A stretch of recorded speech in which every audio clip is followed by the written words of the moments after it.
Hi, everyone. Welcome to Tiffany Avayé Talks, where I talk to people I like about things I like. And today's guest may have captured your attention online with his hilarious animations.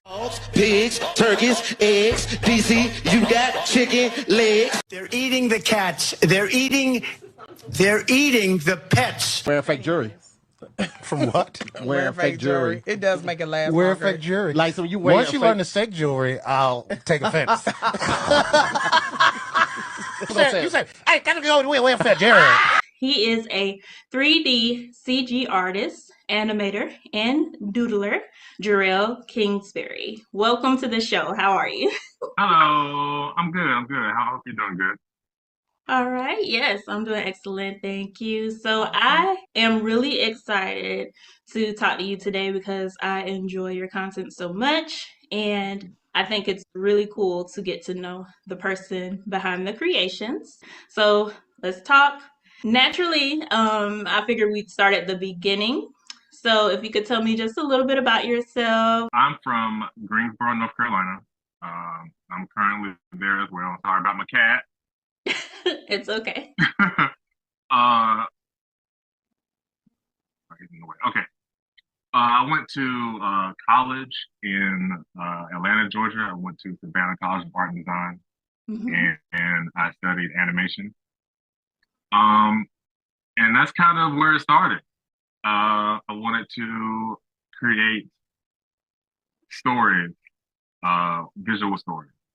Hmm. And that's I kind of learned the foundations of doing that in school. Um, and that was back in 2012.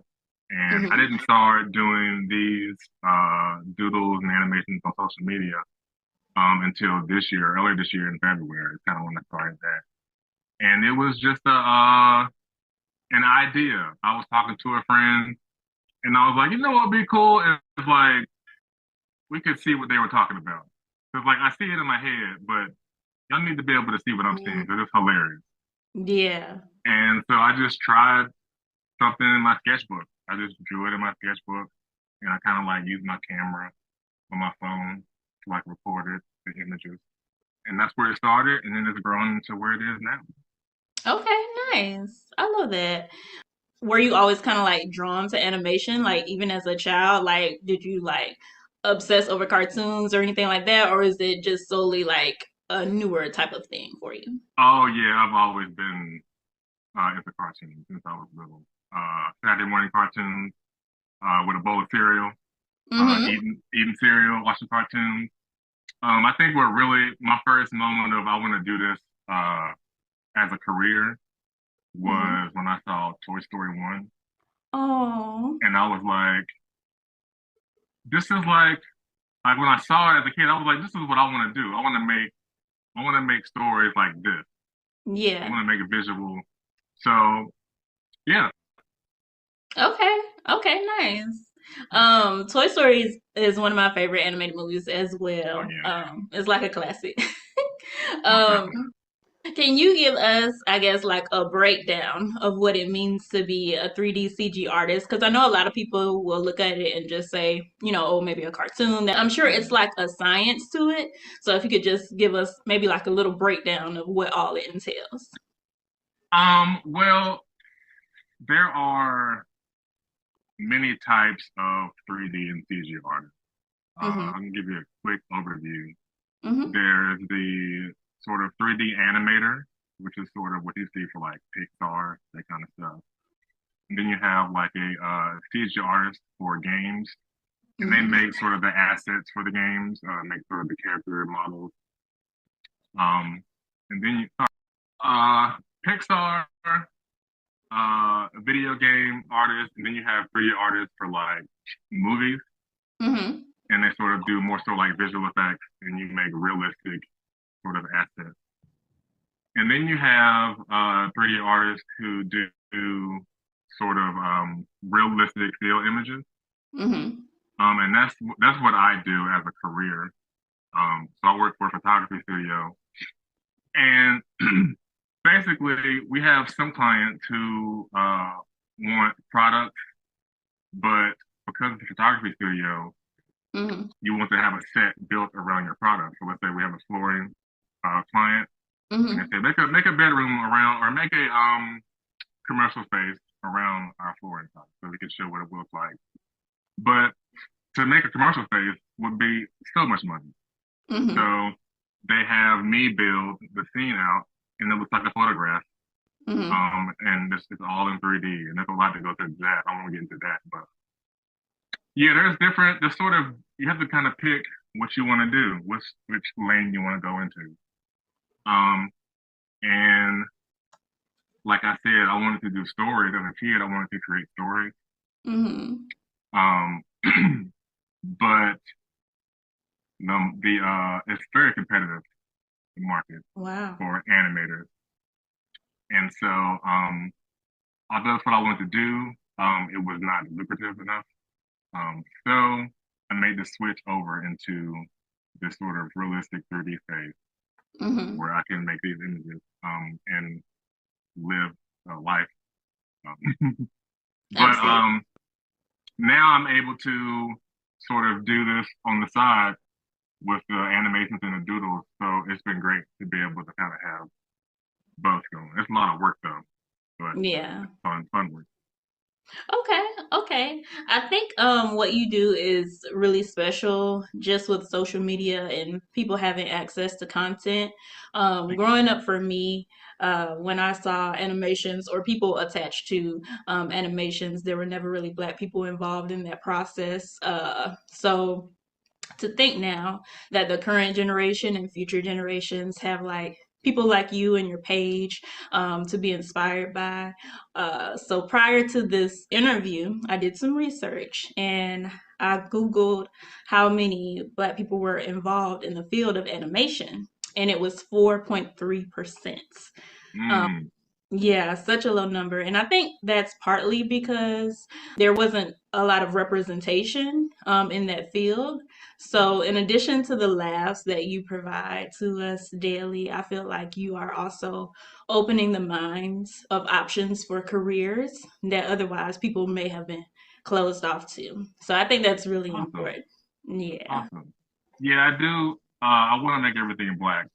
As black as I can. I try to have all of my characters be black, Hmm. just because uh, that's what I like to see, and I know I didn't see it that much growing up, so to be able to do it myself, it's been great. And people responding to it has been great too. It's just I'm happy to be. Yeah, absolutely. And I feel like since you do this for real, when I ask you this, it's going to hold a lot of weight when you say this. So I want to know, what are your top five? It could either be from childhood or just whenever. Top five cartoons. Ooh, um, okay, not in no particular order, just the Mm-hmm. top five. Mm-hmm. Um, Wile E. Coyote. Okay. That um that cartoon just opened up the possibilities of imagination and different thinking about things differently. The way he used Mm-hmm. gadgets, using them wrong, the way they would go wrong. I thought that was awesome. Regular show, I love because it's ridiculous. It's absolutely ridiculous, and it speaks to my sort of crazy, random Mm-hmm. uh mind. Mm-hmm. What else? Is it just cartoons, or can it be like movies Yeah, or? sure. Hmm, hmm, hmm. I already mentioned Toy Story. Mm-hmm. Oh, the Star Wars: The Clone Wars animated series. Okay. That series was groundbreaking for many reasons, and I still watch that to this day when I get a chance. Mm-hmm. Okay, that's three. Mm-hmm. That's tough. Adventure Time Okay. and I feel like there's something on Cartoon Network. SpongeBob I was was waiting for that one. Yeah, I almost forgot about SpongeBob. SpongeBob is OG, ridiculous, Hmm. but also good time. Um, the reason I almost forgot SpongeBob because I didn't have cable growing up, so SpongeBob was a treat. I didn't get to watch it all the time. Okay. Um, are there any? Give me a few more, and I'll see if those are on the list. I can't think of any more.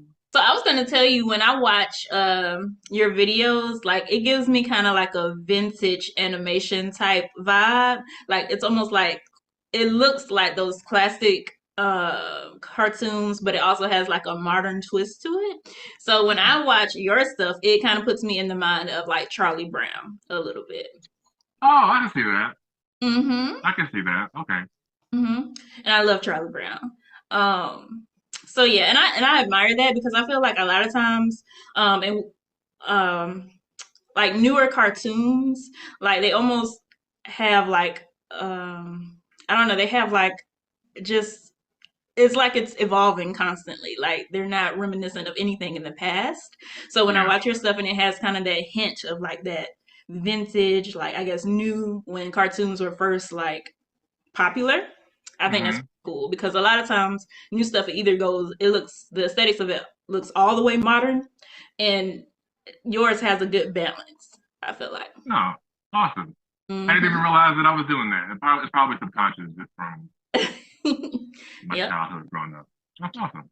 Yeah. I think Dexter's Laboratory, Hmm. those group of cartoons, kind Hmm. of it was Dexter's and then Powerpuff Girls, Hmm. and then I think like maybe like Johnny Bravo or something like that. Yeah. Those Good I one. kind of lumped those together. Yeah. It's okay. So yeah, that'll be my five, I think. Okay. One of the shows that you frequent for your animations is All Def Squadcast, and that's one of my favorites as well. And I just wanted to ask you, what do you think it is about that show that meshed so well with your animation style? Well, there's a few things. One, I've been watching them for years, Mm-hmm. so they have a plethora of inside jokes, and so I can just, without thinking, just throw some visuals in there that are from inside jokes. And people who have been watching for years too, they respond to it. So that's great. And then also, I think the best animations I do are the ones that are from improv, just not Mm-hmm. improv, but just like off the cuff, Mm-hmm. where it's just someone says something and then someone responds real quick, and then they just pile onto it. And that stuff is like those none of that stuff is planned. It won't happen again. So it's fun to have like a sort of a way to see that again. Like this Mm-hmm. moment that happened was fleeting, but then it comes back and now we have it and we can see it and it's hilarious and it's great. So I think it's that the combination of being able to just kind of knowing the lore, if you will, Mm-hmm. and then the fact that the people are so funny and they mesh together and they come up with goals. And I'm just like, I'm just glad I'm here to be able to transcribe it into visuals. Right. Yes. Okay. I feel like it's really interesting to watch because, like, a lot of times what you said, some of those moments are like standout moments on the show and they kind of like carry a life of their own during the show. But when you animate it, it's like it takes on a new life and people see it Mm-hmm. another way than original. And it's like two times as funny or three times as funny. What's your take on that effect of having something animated? I think it's because when the comedians come up with uh, whatever they come up with when they're saying it, I think we all, or at least I assume everyone has like they see it in their head, which is why Mm-hmm. it's funny.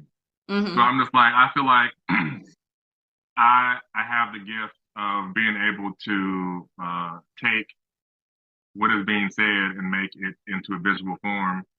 And it's interesting because some people would have seen it in their head the same way I saw it. And they're like, that's what I was saying, and they said I saw that. Or it'll be like, I didn't really see it that way, but this is great. And I see how you Mm-hmm. saw it that way, and I like this too. So it's like those two things. And then if you like watching the podcast and then there's a moment that's hilarious to you and it was hilarious. And then you move on with it. You don't think about it. You go about your day. And then later you see it Mm-hmm. and you see everything that happened again and then get to relive the moment and you get to see it. And I think sort of a instant nostalgia type of thing. Mm-hmm. Uh yeah, I think that's the Okay. general vibe of it. Yeah. Okay. Yeah, I agree with that. How long would you say the process takes, I guess, from when you identify a scene you want to cover until the point where you're posting it online? How long does that take? Um, it really does depend Mm-hmm. on what's happening Mm-hmm. and if I decide to make a background or not. Okay. Um, but I usually don't do anything more than a minute long. So a Mm-hmm. minute takes me about a week from when I start doing Okay. it. Yeah. Okay.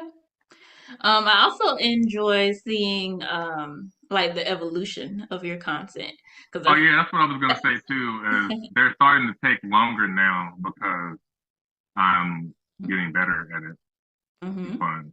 The growth is fun too. So yeah, as I get better, they take longer, but they look better. So the trade-off.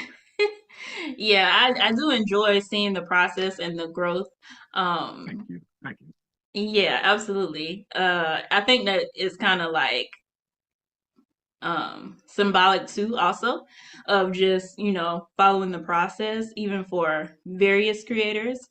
Hmm. Like when you first start up until the point and your audience is growing and that type of Hmm. thing. By the way, I will say I feel like you have like the most positive comment section on Instagram. It's crazy. It's Yeah, crazy because when I go to other people's comment section, I'm like, oh, y'all wild in here. This is crazy down here in the comments. absolutely. And that's what's interesting about the human brain is that it is 99% positive, and then I see one comment, and I'll be Hmm. like, just one comment, but I'm like, I can't let it ruin my day because it's overwhelmingly positive. But it's just like there's always that one person who's like, man, Yeah.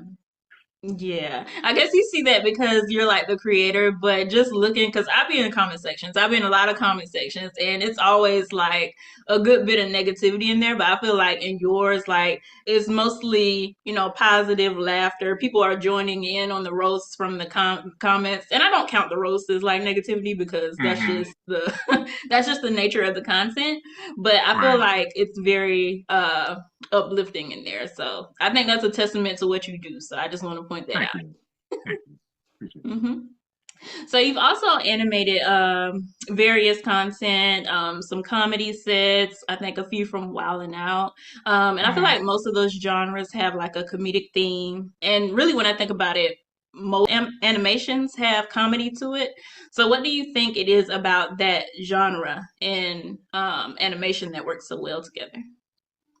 I think it goes back to people's imaginations.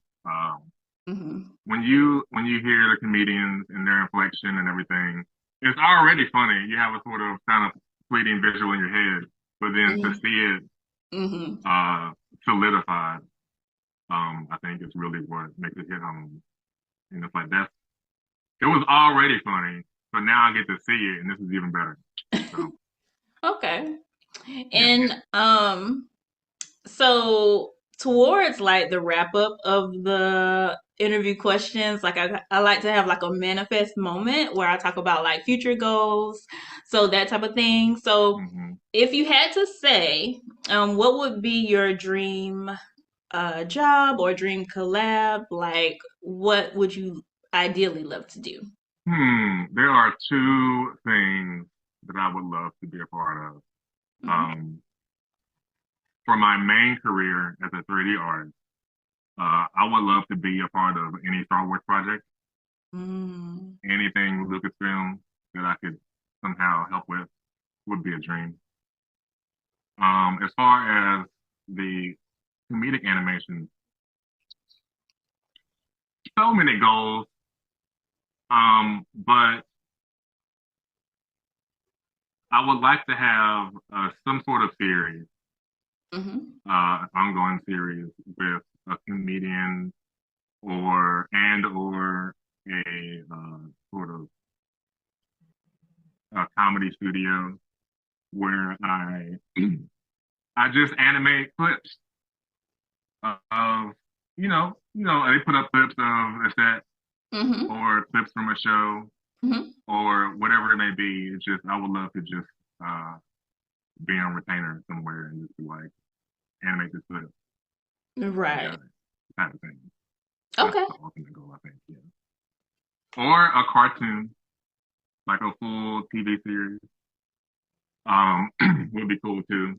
Um, but yeah, and also my goals are changing as I do this too. So it's kind of a fluid type of situation.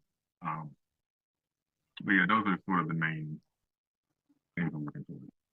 Okay. Nice. I like that. Okay. Well, I'm sure you'll reach all of those things. So what we're going to do last, I have a series called Tiffany Avayé Takes, and I give my take on various things. It could be headlines, random videos online, that type of thing. So I want to mix what I do with what you do. Okay. And I'm going to give you, I guess, like I don't know if it's like a scenario necessarily, but it's like my take on like Okay. animation.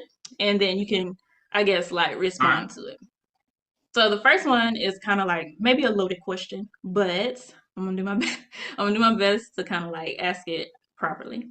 So the first thing I need to know is, do you watch Jurassic Park, Jurassic World? Have you kept up with like the movies? I haven't like I've watched them, but I'm like I don't know which one is which. Like, but I've Hmm. seen them, Okay. but yeah, I don't really know much about them. Okay. All right. So I think this may you still may get what I'm trying to say with this. Okay. Um, so I love Jurassic Park, Jurassic World, like everything about it. I'm almost kind of nerdy with it. Like, but my thing is, I guess my question is, do you feel like it's a such thing as too much CGI? Because I feel like when Jurassic Park or the early movie installments, like the dinosaurs, they look realistic. Like they had a little Hmm. age on them aesthetically. They looked a little rusty, I guess because technology wasn't super advanced. Hmm. And now, like on the later movies, like the dinos look way too fresh and crisp to be believable. And I'm just like, Hmm. why do we have to advance it so much? So, Yeah. do you think that's a thing or not? Yes, it is. As a CG artist who likes to have a job and be employed, I also believe that it is overused. Okay. And I think another issue is that um, the technology is changing so often that Hmm. you'll make a movie, and then it'll come out, and by the time it comes out, the technology is already better. Or it changes so gradually over time that you go back to a Hmm. previous version. You're like, that looks. How did I even think that dinosaur was there? It looks like a video game behind him. So, Yeah. um, but I don't really know what the solution is either. Hmm. But yeah, I do think there's a little bit too much. It can, Okay. Okay. I yeah. just wanted to get like a professional insider take on that because I'm like, is it just me that thinks that? And then Hmm. like, I Yeah. don't know. Another thing that is kind of interesting to me. So one of my favorite movies or TV shows, animated TV shows growing up was this show called Caillou. And it's been years like since I seen that show. And then like the other day I saw it was on and I was like, oh, nostalgia, I'm gonna enjoy this. And I turned to it and it did not it did not look the same at all. It almost looked like you may know like the professional word for this. Educate me and let me know. But like the texture of it, like it looked like it went from like flat to like this Play-Doh type of material. Mm. And I was just like, I wondered well, two things. Do people when they animate, they change like the graphics of it, like depending on the audience? Because I think I read somewhere that like animations look a certain way now because babies are more like inclined to like pay attention to like I guess more bubbly looking characters. I Hmm. don't know. So I'm asking. What's your take? Um, I don't know about the sort of changing the style for children. I don't know about Hmm. that part, Hmm. but they do make sort of deliberate stylistic choices for different genres. Um, so I mean, some stuff I don't think should be 3D. I think some stuff should be 2D, like Dora the Explorer. Some stuff looks weird when you make it Yeah. in 3D.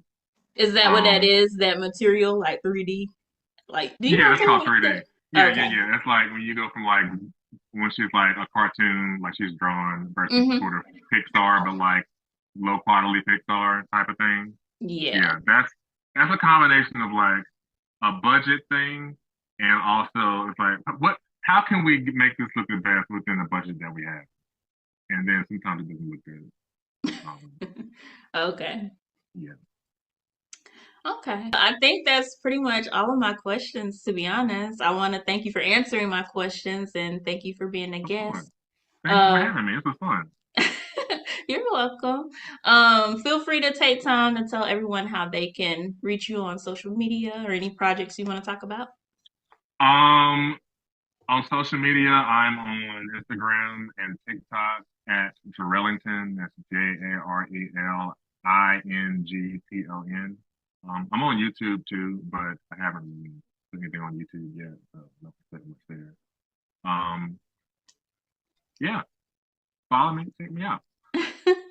Okay, well, you're doing an amazing job. We will stay Thank tuned. you. Thank you.